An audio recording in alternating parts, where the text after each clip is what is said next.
Hi, and welcome to another episode of Intentional Relationships. I'm Haley Fisher, and this is my husband, Jonathan Fisher.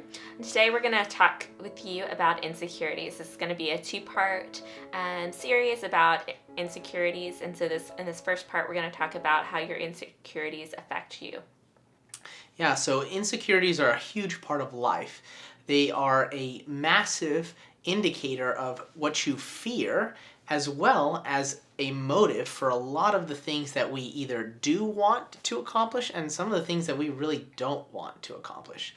And so what we want to do is have a comparison of good insecurities and bad insecurities. And what I mean by that is all insecurities, you could say, are bad, but ultimately that's because sin has created those insecurities. Sin has infected our lives in such a way where we are incapable of seeing truth. And specifically, whenever we're talking about truth, we're talking about how and where my value is derived from. So sin muddies the water in some of those things. And another word for that are insecurities. So basically, we just defined insecurities in terms of a spiritual context. But let's talk about some examples. So my insecurities can be good if they lead me to depend on God and what He has for my life. Now, my insecurities are bad if they lead me to depend on other people to resolve some of my, what I would call past trauma or core wounds.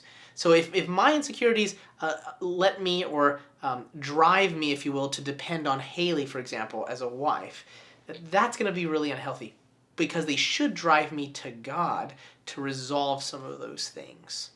So like an example of this would be people who are people pleasers. And so instead of being able to do what they feel is right, or what even more so than what they feel is right, looking at it from a biblical perspective, what like God has actually asked them to do, that instead of being able to be secure in that, they're really looking at the people around them for affirmation that what they're doing is correct. And in that example, other people's opinions of what they're doing actually becomes more important than what God has actually said to be about them. So in kind of this framework that I like to ask people or help people set up, it's like asking in the situation, who is God, who am I, and who are other people?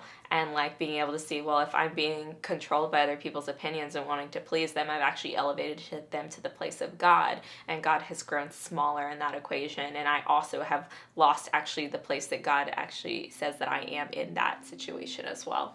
Yeah. So one quick example is this, and we're talking about how insecurities affect me.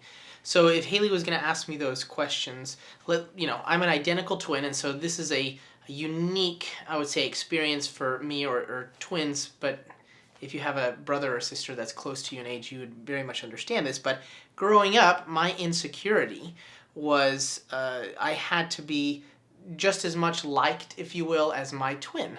Because if not, then what ends up happening is I feel less than. Because if you're comparing two people and they're identical, then you have a disparity if one is less valuable than the other. And I didn't want to be in that disparity.